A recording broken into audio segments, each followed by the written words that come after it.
Shalom, shalom, bien-aimés dans le Seigneur. C'est avec un grand plaisir et joie que nous nous retrouvons dans le cadre de cette émission Rien que la vérité, qui vous est toujours présentée par votre humble serviteur Adim Beya. Bonzambe, na bonzambe, Lola, Ezo Futa, bien-aimés dans le Seigneur. Simon Antoine Roubakenzama, votre Koyawati. Un grand merci, na pasteur Feza Missi, à la bouche autorisée de l'éternel depuis Zurich, na Philom Koya Motema Bilensi depuis Londres, na maman Gisèle Motema, ya papa Nabiso Emmanuel.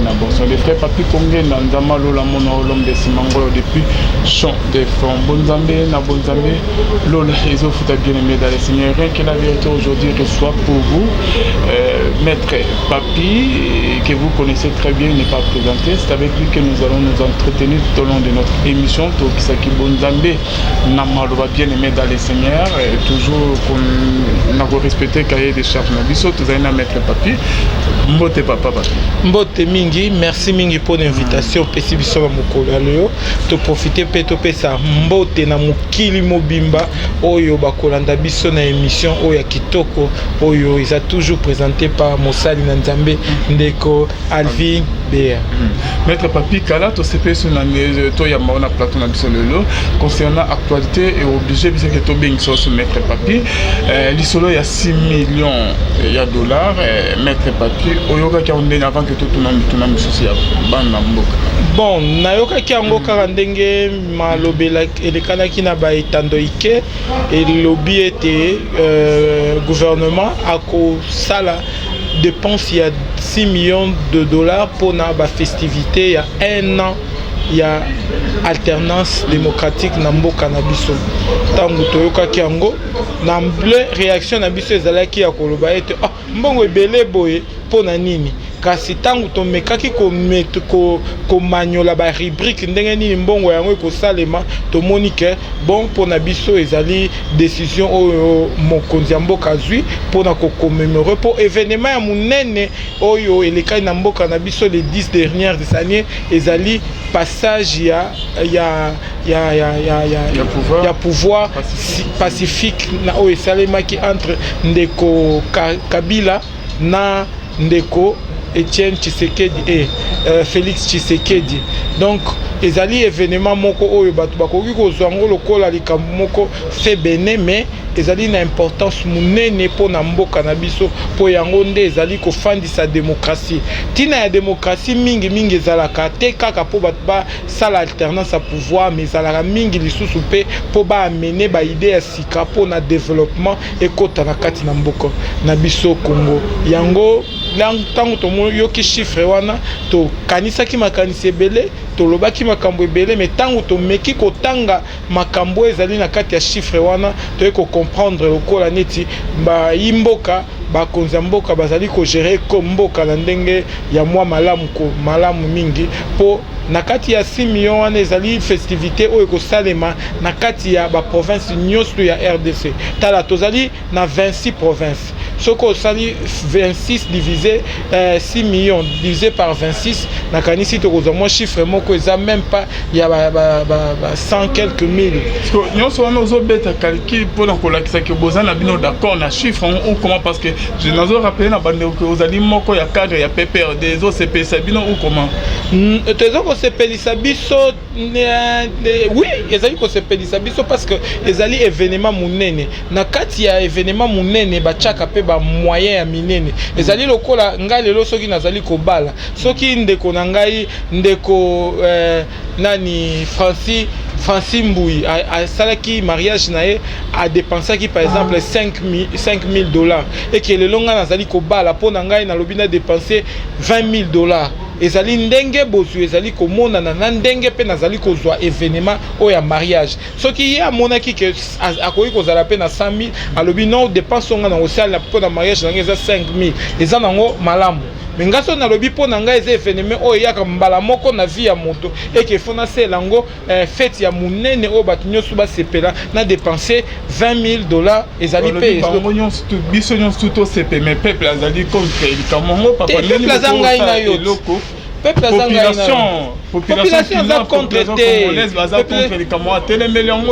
peuple azali contre yango te parce que ngape nazali moko na kati ya peuple mais ozali moko na kati ya peuple mais ozo travailler na kati ya PPRD oui nazali vice-président ya ba juriste ya PPRD. Kasi tangu na vandi na kanisi lokola neti na mboka na biso critique ezali aisé mais critique oyo photo zala na yango ezali critique constructive, c'est-à-dire que tant que tozali ko critiquer ezali poto tonga poto tonga ezali totonga te poto to bebisa kasi na kati ya critique constructif o ezali ya biso tomoni ke mbongo wana na koyoka chiffre ya mutu boye on dit ezali mbongo ebele kasi ezali mbongo ebele mettre papier kasi soki totali musala oyo esengeli esala na ampleur ya événement oyo yango tolobi que non ezali eloko moko oyo ezali malam parce que pourquoi et ko permettre que batu balongwa neti par exemple Kinshasa basala bakende na intérieur ya pays soko ozwi ba frais de séjour na ba biloko batu oyo ko créer pe mbongo pona ba hôtelier na ba salle de conférence o ba ko animer pona ko sala événement wana ezala vraiment événement national ezali ko senga ba location ba biloko ebele mituka ba avion ba moyen de transport ba moyen ya locomotion ba moyen ya bebesika ekolala batu nyonso tout wana ezali inclus na 6 millions. 6 millions ezali chiffre ya koyoka boyondi ezali ebele mais kasi soko otali ampleur ya musala na ampleur ya événement o ezali na kati ya liboso na biso on s'est dit non gouvernement azali ko sala makambo oyo pona ko kotsa mabe na mboka te mais poto yeba valeur ya eloko o tozali na yango papa na kati ya ba pays limitrophes na biso nyonso tout to bandi na Soudan Centrafrique Burundi Rwanda Uganda Zambie donc alternative démocratique oyo esalamaki na mboka na biso ezali événement oyo ekoki kolekana te inaperçu. C'est important, il faut oublier ça montant en minute. Ezali important, ezali important, ezali même très important. Ah bon? Pourquoi? Bon, très important pour la bino bandeko et que bozui likanisi yango ya robinson. Non, likanisi ya kokanisa non, ezali likanisi ya kozwa kobimisa mbongo te, mais likanisi ezali événement. Na kati soki olingi kosala événement ya bale omoni ndenge bandeko na biso bakendaka kobeta bale soki bapesi bango prime ya 50 millions multiplié par 26 c'est ça là combien? Hein? Omoni ampleur donc ezalaka déjà ba 3 millions bandeko na biso bake kobeta lo bale pona lokumu ya mboka mais lokumu ya mboka na biso mikolo oyo na niveau politique na niveau diplomatique na niveau ezali alternance démocratique oyo eye ba konzi ya sika oyo bazalaki lobi ba opposant bazui pouvoir tangu bazui pouvoir ezali événement moko te oyo biso photo zala kaka na regard critique to critiquer pour to critiquer te to critiquer pour to tonga mboka na biso tangu to lingi ko critiquer pour to tonga mboka na biso to ko apporter ba idée o esengelami tangu to moni événement o importer à mboka na biso o komi to lobi non ezali eloko moko te ko ikoleka inaperçu e bongi kutu biso ba na mboka nyonso to sanga na autour ya mokonzi ya mboka e Félix Tshisekedi Tshilombo pona ko pesa ye maboko pona ko pesa ye limiemia po atombo totombola mboka na biso ekende na développement parce que objectif ya nini ntango ndenge tolobaki ezali kaka te tomona tozalaki lobi na batu moko balongwe toche batu asika mais non batu asika baya po bakumba développement yango omoni au-delà ya mbongo ya 6 millions batu belé bazali ko critiquer balobi ote ba voyage Félix Tshisekedi azali ko sala ezali ba dépense ni non papa na kati ya mboka na biso mboka koma planète oyo koma planète koma village ya munene oyo esengeli batu bakutanaka ba échanger ba idée mutu ayeba yo ngalelo yo opesinga opportunité ya koleka na mukili mobimbe landangai na bitando oyo ya miketi na bisika ebele soki opesinga opportunité te wana est-ce que batu oyo bakolanda biso na mokolo bakoyeba ke maître Papi Mbungu lelo même moral alekaki na émission ya Mosali na Nzambe pona kolobela makambo o etali mboka ekozala te. Donc na chaque événement il y a ba opportunité o espèce amaka et puis et ça les maka pona ko pesa lokumu ya mboka. Le mboka na biso ezui lokumu ya munene. Donc ampleur il y a événement wana il faut sengeli na biso kutu to kota na regard critique pamba te mais to mi koti na kati ya événement wana poto pesa lokumu ya mboka na biso. Mboka na biso ezali Congo oyo ya Kasavubu oyo ya Kimpavita oyo ba descendant direct ya Maître Papi Mbungu. Maître Papi bande bazola na biso 6 millions ya fête pour l'alternance Maître Papi. Ozomona te que eloko on esalami na propre volonté à Kabila te Maître Papi ceux qui alternance esalami fa ça depuis kala azeli na nke bandero na biso bakufi et mingi ba marche to sali ba makila esopani Maître Papi ayoko sala on a propre volonté na yete. Non, est-ce que c'est non, volonté ya Kabila est minimisable parce que hier azali mutu oyo avanda na likose ya mibeko. Mutu tango avandi na se ya mibeko volonté na ye ezali susu te ezali nde mibeko ezali ko conditionner volonté na ye. Or mibeko ya mboka na biso elobaka ete mokonzi oyo azali président ya mboka akozala na mandat ya mbala moko renouvelable une fois. Tango ndeko Kabila asali yango akomi na suka ya mandat na ye, il était tout à fait normal ye lokola vanda na se ya mibeko balo mibeko esalake akende mutu ya sika azala.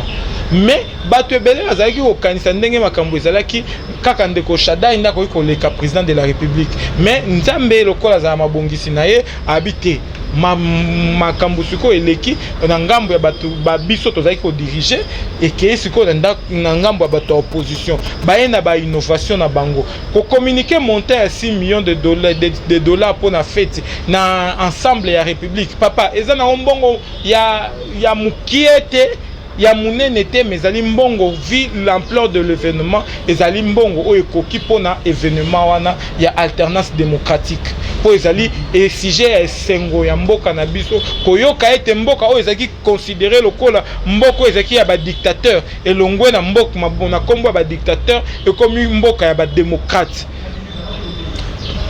Maître Papi, même moral toujours. Même moral, ozolo va bien, mais la Maître Papi, bien si fait un écho ça manongo, mais au moins que ça la fait tu vois na papa, et ça on dirait que boss ça na combat, biso peuple to menace pour la quelque chose Kabila on a pouvoir comme pas Félix, comment au que bande rebelle makila na bango et sopani Maître Papi.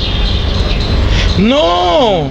Kobosa na mokili il faut que ça la mélange ya mabete pour bomisa résultat ya mabete mais il faut que ça la mélange o ya malamu o ezali o la kisika ndeko Kabila azalaki président ya mboka pendant 18 ans asali oyo akokai kosala potango ya kotaki na pouvoir tozalaki na Congo ezalaki susu Congo unité tozalaki na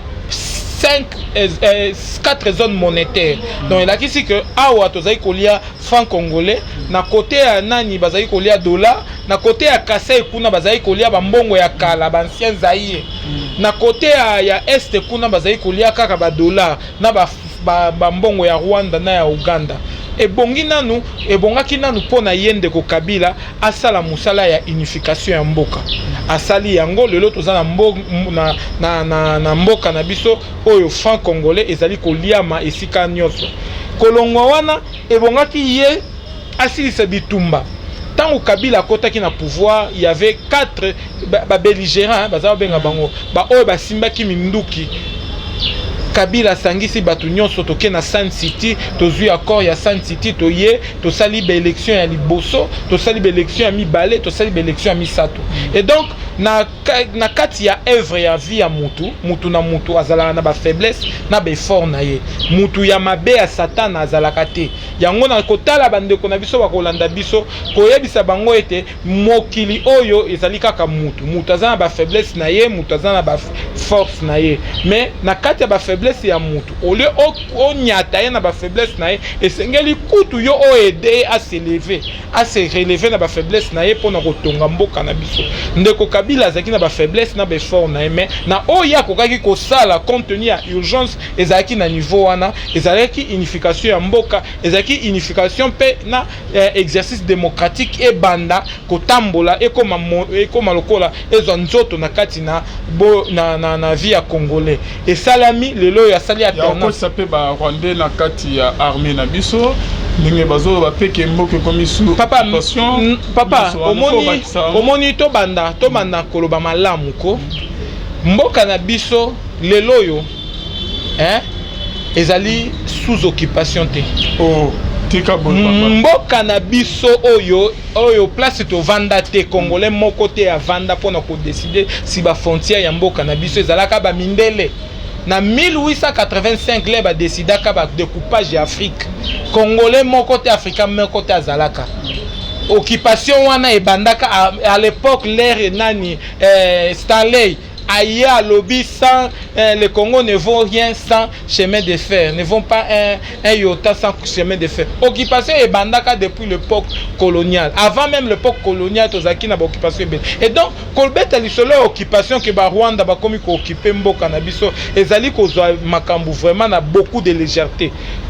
Vous comprenez ça parce qu'au sein de notre armée maître Papi, ba Rwanda ba tangela kombo ya Rwanda moko yo bébé.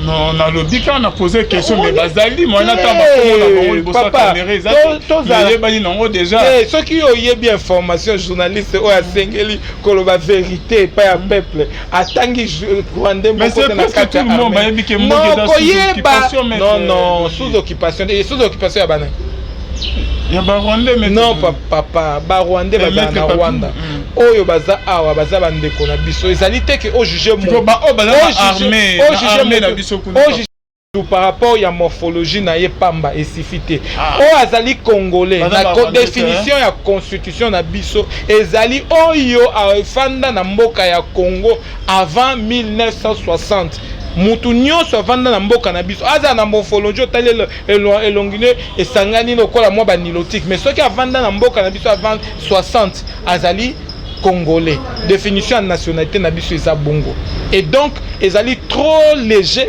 ko affirmer ba biloko bongo parce que ezali biloko oyo ezali ya malamu mingi te.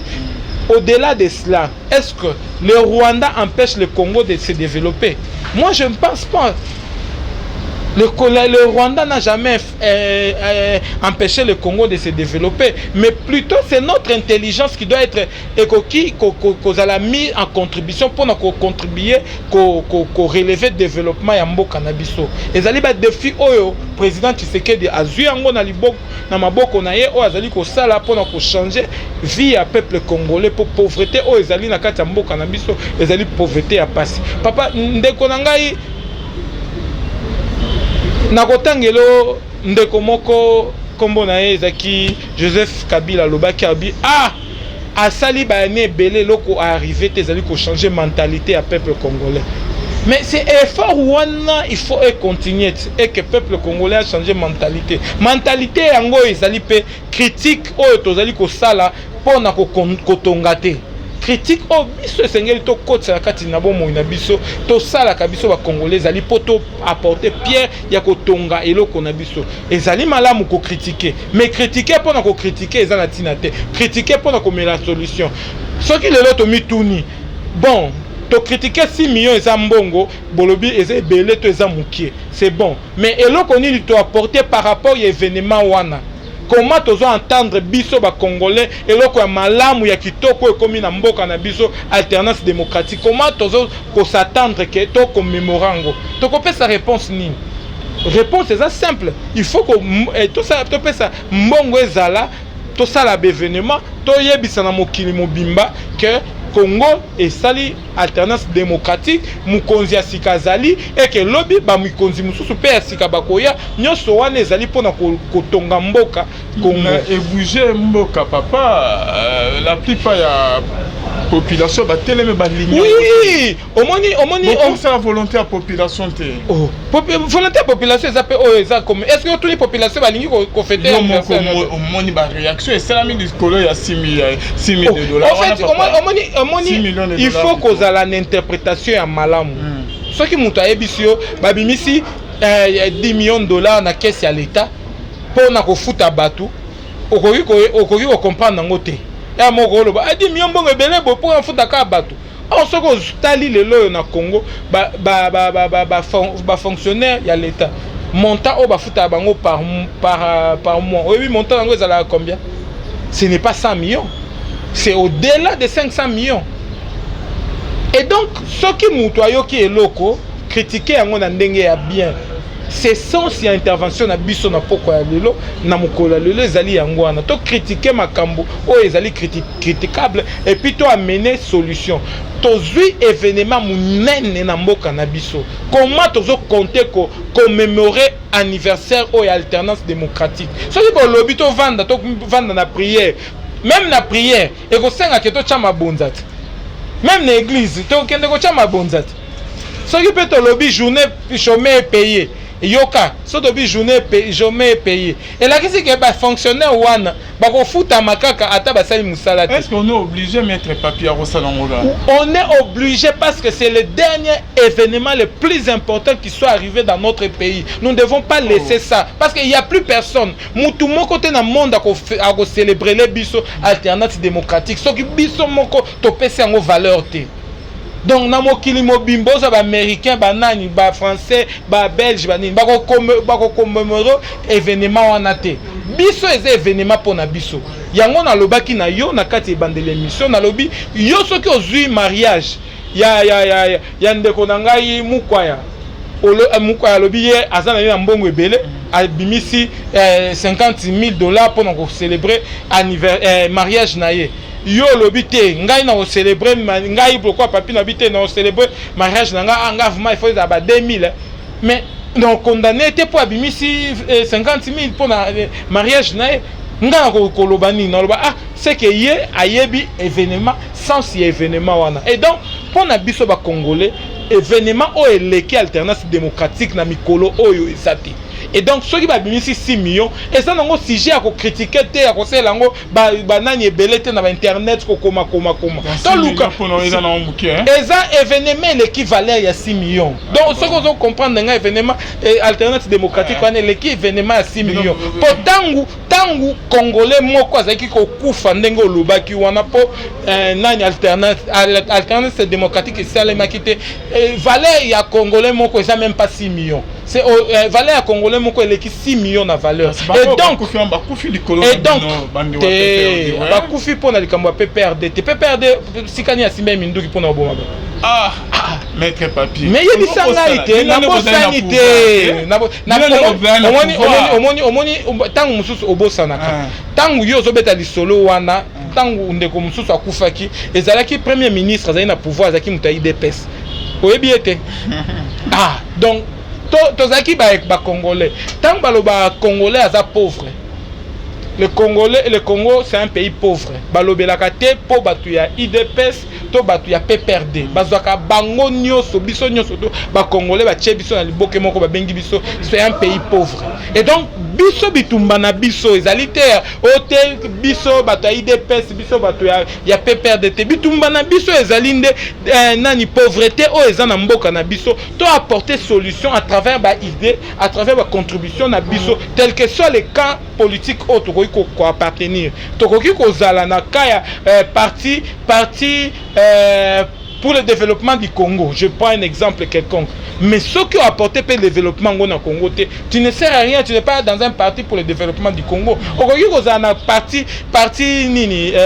parti Moussousou, Zanakutu Combo, Combo et Banate. Mais ceux qui ont sali makambo pour amener développement à Mboka. Mais c'est toi qui convient. Et donc, tokende na ba carcan wana te ba barrière wana o ezali kotinda démocratie na biso zonga sima total l'intérêt commun ya mboka na biso pona biso pona gouvernement lokola pe biso tozali ko soutenir gouvernement ya coalition ezali que événement o ya munene ya mboka na biso ya mikolo yo ezali nde alternance démocratique donc il faut to célébrer ngo avec faste parce que mbuntu moko te na monde à célébrer yango à part biso mo les alliés lokola les temps na beni papa non C'est vrai, c'est un fait. Mais le gouvernement met le moyen et le personnel pour arrêter le massacre. Le problème, c'est de ne pas agir.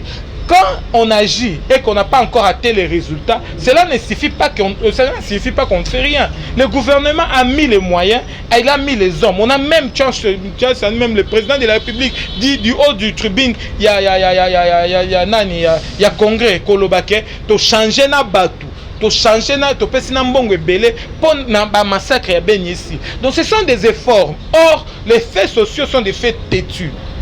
Les faits sociaux ça va faire mon côté je décrète aujourd'hui la paix à Beni et que ça non ezali makambo ya processus ekenda malembe résultat autres ezali kolinga ko atteindre ezali nde résultat wana paix dans le Beni, paix dans RDC, paix dans partout dans le pays et le développement dans notre pays. Et donc, fort ezali ko sala, il faut tout encourager yango. Hein? Même moral toujours. Maître Papi, merci beaucoup. Mais les solo mo question mo fona poser, on a profité mais tu yozawana aux alliés vice-président et vice-président il y a ba juriste hein, non c'est PPRD. Mais pourquoi Maître Papi au lieu ben que non beaucoup de sami passation pacifique mais bozo linga toujours éterniser beaucoup de papa. Vous avez donné pouvoir et pas une de comme mais boza wana toujours pour nous retirer les bacal au juste ces années. Yo ka Félix a lobby na discours na état de la nation. Yo qui a ta phrase moko a lobby que je ne suis pas satisfait de la coalition. Ah bon? Oh, mais lui qui est très satisfait de la coalition, il travaille. Non.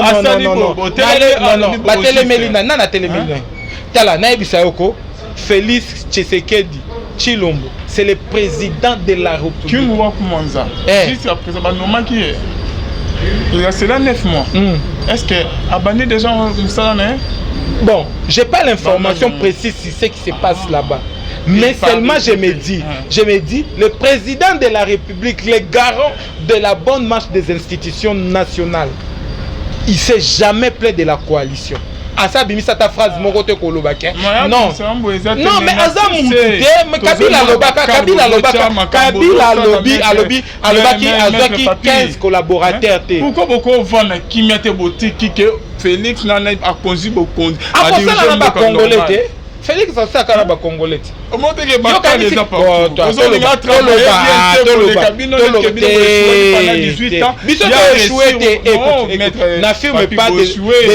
Pendant 18 ans vous n'avez rien fait pour le pays. Ah papa. Quand il dit 18 ans on n'a rien fait. Toi dans 18 ans en 1900 na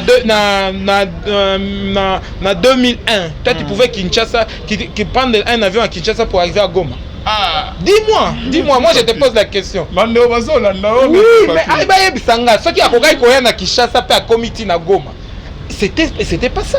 Le pays avait quatre régions. Tokoy kolongwa a kuté to ke na Kasai. Parce que la rébellion et il y a RCD zala kune kangaka déjà mboka parti wana nyoso to comme mboka ne. Et mais ça kanga Équateur mobimba na ndambo ya province orientale na nyoso. Papa, yo koy kolongwa okende mbandaka. Yo kende ko mandaka bolai lima yo ngoko kolonga a okende kuna. Tu ne pouvais pas aller. Mais quand il est arrivé au pouvoir, il a fait ce qu'il pouvait faire.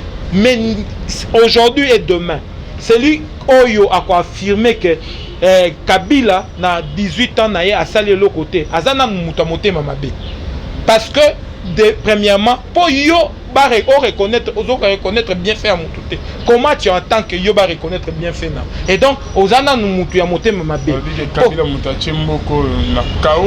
Papa lelo yo na lobi na bisu yo ba kambo Kabila soto bito lo belango na tangu Kabila bazoko en pouvoir to ko somba lipa moko na 200 francs na poko somba on a 500 francs. Tozaki na zone ya hyper inflation avec 3 chiffres.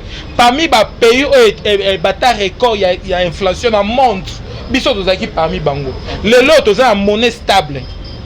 Vous comprenez? Bien que oui, toza en monnaie stable, toza en francs congolais na biso oyo lelo avec 17 000 francs congolais, tu as tes $10 oyebi pe que non so naza à 17 000 francs nanga il dit mais na tango o Kabila bandaki leo oza à 17 000 francs leo lamuki na tongo na 17 000 francs leo ozokoma na butu oke tu na dollar ba ebiso eza 25 000 francs congolais et donc hyperinflation ezalaki yango te nomoni ndenge ezalaki o mboka tala toloba makambuko tobakisa mo motema malamu po totonga mboka na biso yango na yebisaki yo ne bandeli totonga po totonga.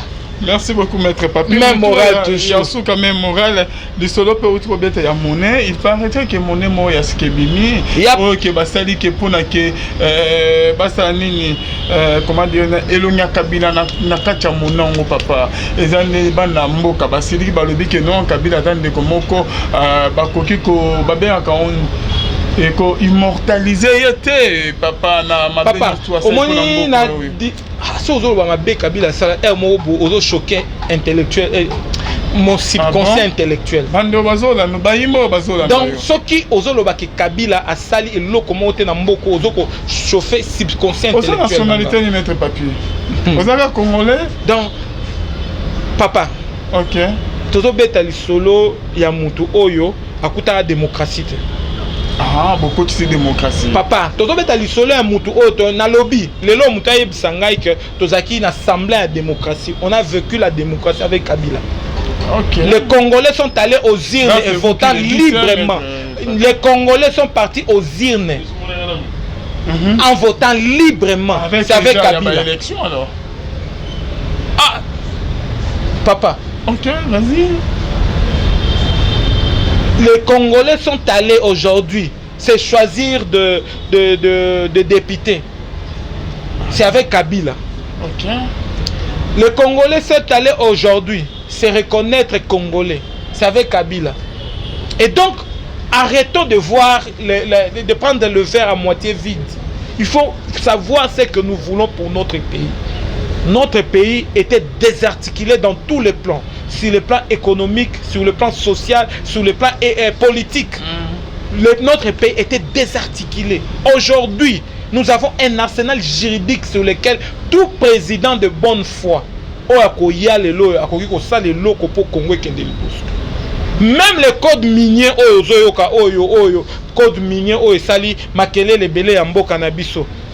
Ndeko, ce n'était pas facile que oya ko yebisa batu o bazaki ko ya ko exploiter biloko à Congo bazui ba kenango sans ko futa na caisse à l'état et comment ko futa na caisse à l'état, ce n'était pas facile hein? C'est pourquoi je te dirais aujourd'hui comme demain to meka to tonga po to tonga.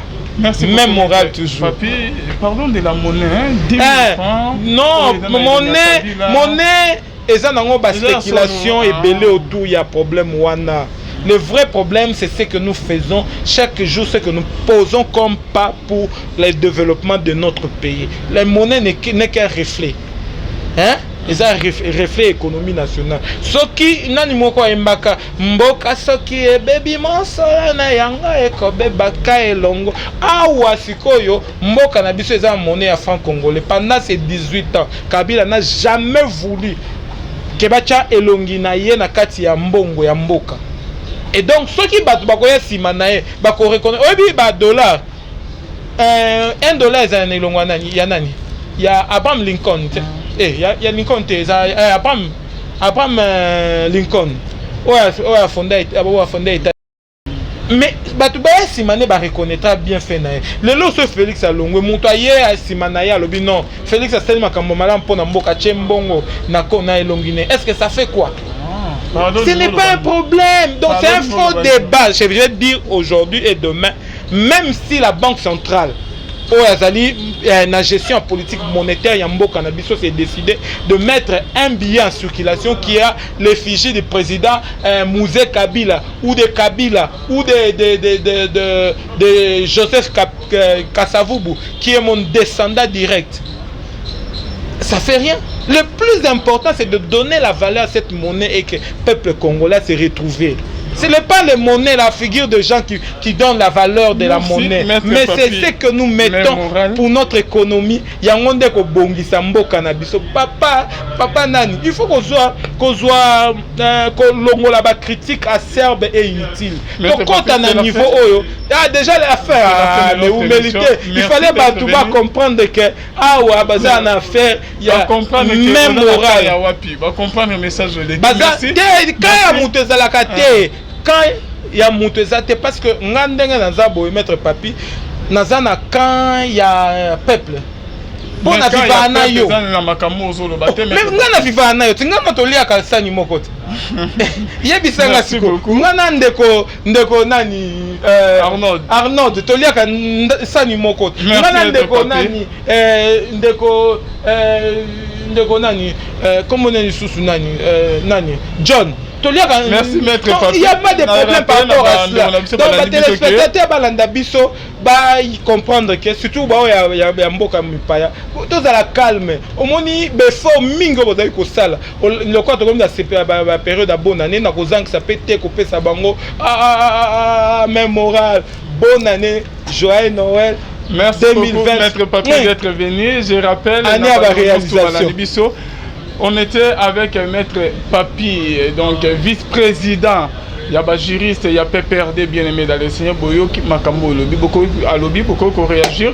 Numéro naïza ou eza dikolo, na comme maître Papi numéro na yangwana, yangande eza nase. Beaucoup qui ko réagir na ba numéro un botimba message na bino bobengi. Et d'après maître Papi d'après na WhatsApp.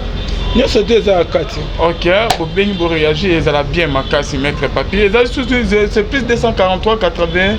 81 69 69 871. Merci beaucoup maître Papi. Merci à Arnold qui était derrière la caméra qu'on se trouve la semaine prochaine, j'espère avec le même plaisir. Bonne Zambé et na bonne Zambé Lola. Et sauf que tu as vu ce Simon Anto Yaro Bakin Zamba pour quoi ce soit.